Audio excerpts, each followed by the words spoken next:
Hey man, you thought a little vacation was gonna hold me back home, boy. Man, I'm back, man. Hey Zealots, it's Justin. And that's the song Winner by Timberlake, alright, and Jamie Foxx. And that's where we are. We've got 6 winners. 6 people who made it to the playoffs. But before we get to that, I do want to congratulate this week's star performers. And the 4 smashers for this week go to the Pharaohs, the Bunker Hill Bastards, Brick City Bombers, and the Knuckleheads. And our league high score, well, that goes to the Pharaohs, scoring 133 points. So congratulations to these and all week 14 winners. But again, only 6 teams can make the playoffs. So we're going to discuss those 6 teams, but I've also got a surprise for you. I got a surprise guest who's coming into the studio. So let's flash to that right now, and let's see who and what he has to say. Take it away. Hey Zealots, it's Justin. And in our studio today we've got San Long, owner of the Roppongi Orphan Makers. How you doing, man? I'm doing outstanding today, sir. How are you? I appreciate you coming by the studio. This is your first guest. Oh, anytime, anytime. Okay. And I'm honored. It's the first guest. Yes, and so are we. And so are we. Well, as you know, we're in the playoffs now. We have 6 slots that are filled.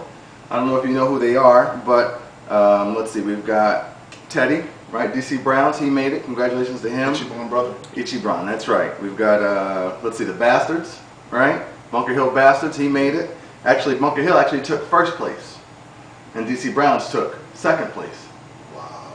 A little switch last week, so congratulations to him. Wow. Doesn't really make too much of a difference. They're both going to have a bye for week 15, but nonetheless, both of them are in and in that order. So congratulations there. Gladiators clinched the Molly. That's your division. Indeed, indeed, and a former Zealot champion winner. That's right. That's right. He's back. He's back in the mix. So congratulations to him. He pulled it out over the Rangers. I wasn't sure how that was going to work out. I think the thing that actually saved him, though, was the tie that he had some weeks back. Indeed, indeed. That created a mathematical wrinkle that a lot of us didn't anticipate. A wrinkle. This guy. So congratulations there. The DC Dingoes, they clinched their division. And the Knuckleheads also coming out of there. And of course, what's those great guys' names? Oh, the Pharaohs. That's right. The Pharaohs. The Pharaohs actually made it, coming in at 8 and 6. It was actually a squeaker between him and the Mofos. Yes, indeed. So those are our 6 spots.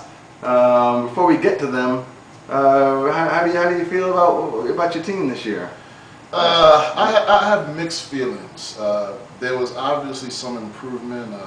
My team hit the century mark a couple of times, which hadn't been done in 3 years since the inception of the league, and I have 1 more win than I had in the 2 previous years. Okay.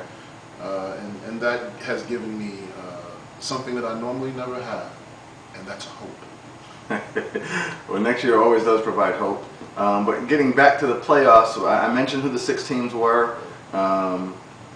And out of those 6, who do you like? Give me 2 favorites. Well, you know, I'm a guy that always believes in legend. Okay. And if there is a legend in our league, it is coming out of the Mali Empire, because those have been the 2 defending Zealot champions. And I have to go with the Mali Empire.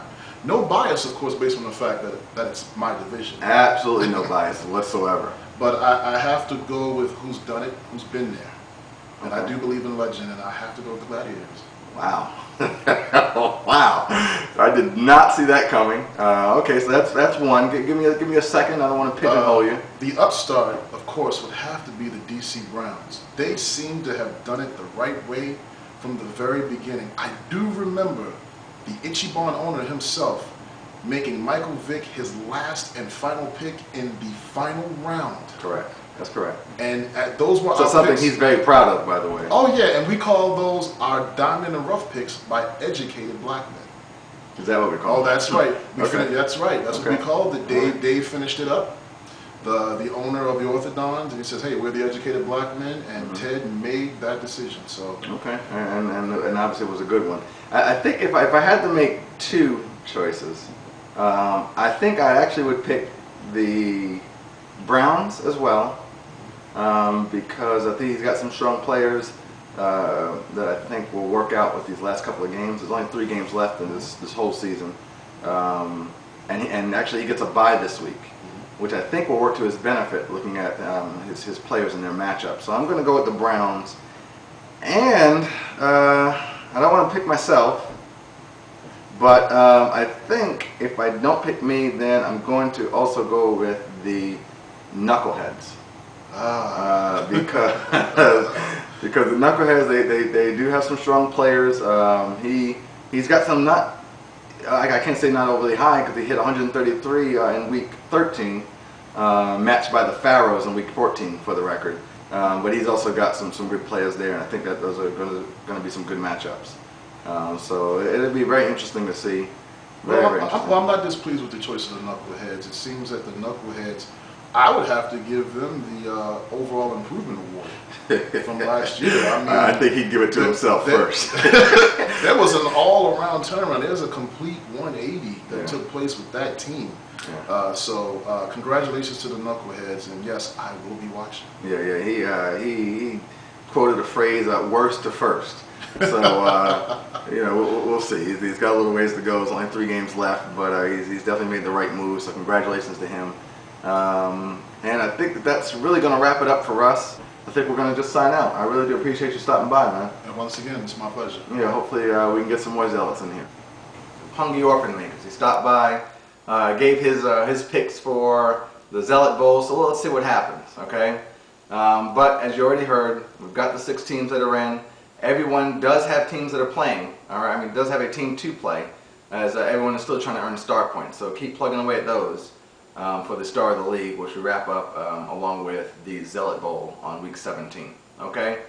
There no Smack Talk came in this week on the Smack board, but we do have a game for Thursday, so make sure you keep your eyes on that. San Diego against San Francisco, okay? If you have any questions, as always, email me, call me. I'll see what I can do to make those changes.